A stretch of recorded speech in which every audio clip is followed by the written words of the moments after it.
In today's geopolitical landscape, China's infrastructure push is no longer just a development story. It has become one of the central arenas of global power competition. As China builds roads, railways, ports, and digital networks across continents, the United States and Europe are increasingly responding with their own counter-strategies. What began as a domestic transformation has evolved into a global struggle over influence, supply chains, and the architecture of the world economy. China's approach is straightforward and ambitious. Use infrastructure to reshape trade routes, strengthen political relationships, and secure long-term strategic advantages.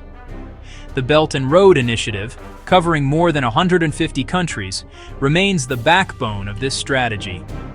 Ports from Gwadar to Hambantota, railways from Kenya to Laos, and energy corridors stretching across Central Asia create physical and economic ties that steadily expand China's presence. But as China's influence grows, the West has begun moving from passive observation to active counterbalancing. The U.S. response: strategic containment through economic corridors.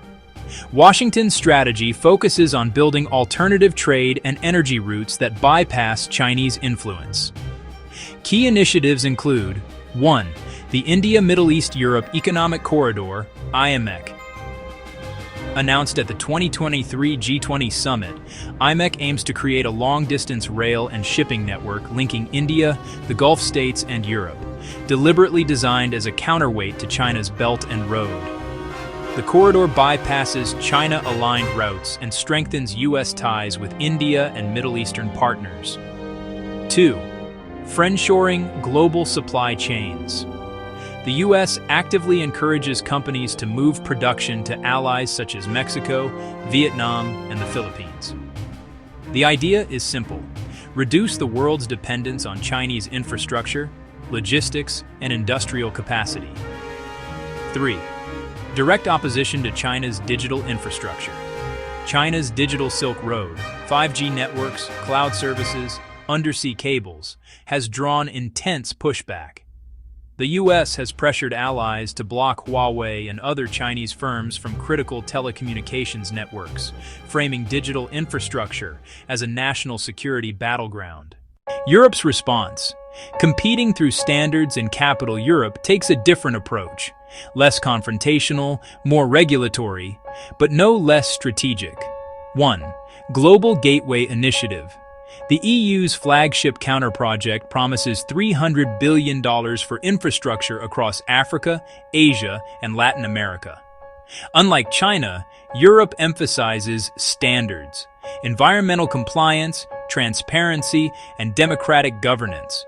It seeks to build influence not through speed and scale, but through rules and values. 2. Tightening investment screening.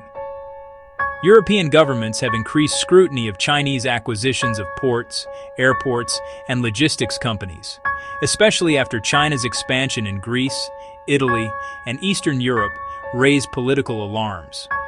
3. The de-risking doctrine. Europe avoids the U.S.'s confrontational language but pursues the same goal: reduce dependency on Chinese ports, rare earths, green energy components, and digital infrastructure. China's countermoves: selectivity, digital influence, and strategic depth. Facing criticism and competition, China is shifting its strategy into a more targeted and high-tech phase. 1. Fewer but more strategic BRI projects.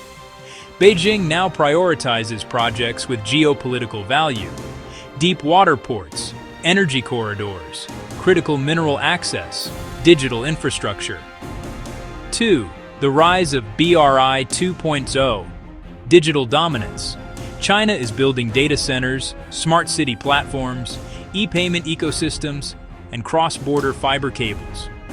These systems bind countries into China's technological orbit far more tightly than a traditional highway or bridge. 3.